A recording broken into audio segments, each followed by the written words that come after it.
दोस्तों, आज मैं आपको पपीहा पंछी के बारे में कुछ ऐसी बातें बताऊंगा जो कि शायद आप लोग नहीं जानते होंगे। तो चलिए वीडियो को शुरू करते हैं। दोस्तों, इस पंछी के बारे में कहा जाता है कि ये पंछी सिर्फ वृष्टि का ही पानी पीता है। ये कितना भी प्यासा हो फिर भी नदी, तालाब या किसी अन्य पानी स्रोत से जल नहीं पीता है। दोस्तों, क्या आप जानते हैं भारत में रहने वाले कुछ पपीहा पंछी शीतकाल के समय में श्रीलंका में चले जाते हैं और ठंड का मौसम खत्म होते ही भारत लौट आते हैं। दोस्तों, ये पंछी अपनी एक खास आदत की वजह से चर्चा का विषय बनता है। ये पंछी कभी भी अपना घोंसला नहीं बनाता है, यहाँ तक कि अपना अंडा भी दूसरे पंछी के घोंसलों में दिया करती है। पपीहा पंछी पूरे एशिया में अलग अलग रूप, रचना और आकार में दिखाई देती है। ये पंछी अपना अधिकतर समय पेड़ पर ही बिताता है। पपीहा पेड़ों के बीच में छिपकर रहने में बहुत माहिर होता है। इसे इंसान द्वारा देखा जाना अत्यंत दुर्लभ होता है, अर्थात ये कभी कभार ही दिखाई पड़ते हैं। क्या आप जानते हैं पपीहा पंछी बाज के जैसा दिखाई देता है। कई बार इस पंछी के सामने आते ही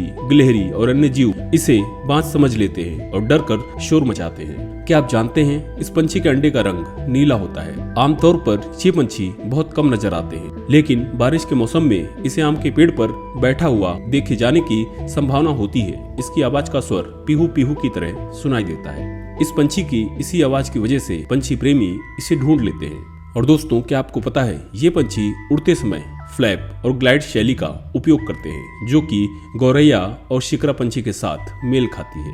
पपीहा पंछी अपनी सुरीली आवाज की वजह से प्रख्यात है। प्रेमी पपीहा की आवाज कोयल से भी अधिक बेहतर बनाते हैं। इसकी आवाज और स्वर को ध्यान में रखकर कई सारे गानों के बोल भी लिखे जा चुके हैं। क्या आप जानते हैं जब पपीहा की आवाज लगातार आती है तो ऐसा समझा जाता है कि गर्मियों का मौसम अपनी चरम सीमा पर है। दोस्तों, पपीहा का आकार तकरीबन 30 से 35 सेंटीमीटर के बीच हो सकता है। इसकी पीठ पर मौजूद पंख स्लेटी रंग के होते हैं और पेट पर सफेद रंग की धारियां होती हैं। इस पंछी की पूंछ पर चौड़ी धारियां होती हैं। इसकी चोंच और दोनों पैर का रंग पीला होता है। पपीहा की आंखों के भीतर पीले रंग का छल्ला होता है। पेट के ऊपरी भाग पर काले निशान दिखाई देते हैं। नर और मादा एक जैसे ही दिखाई देते हैं, परंतु ठीक से देखे जाने पर पता चलता है कि नर का आकार मादा से थोड़ा सा बड़ा होता है। पपीहा पंछी की आवाज बाग, बगीचे, पतझड़ और जंगलों में होता है। ये पंछी भारत, पाकिस्तान, नेपाल, भूटान, बांग्लादेश, म्यांमार और श्रीलंका जैसे अन्य देशों में पाए जाते हैं।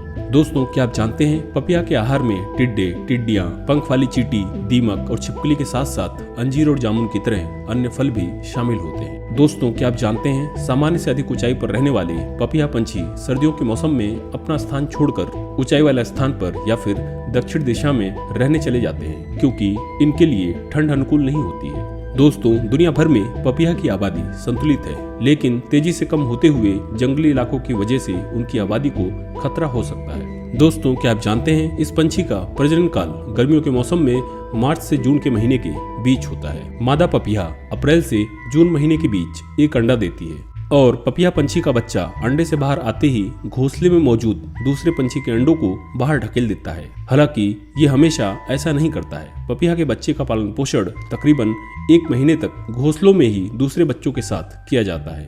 तो दोस्तों, ऐसी जानकारी के लिए वीडियो को लाइक करें, चैनल को सब्सक्राइब करें। धन्यवाद।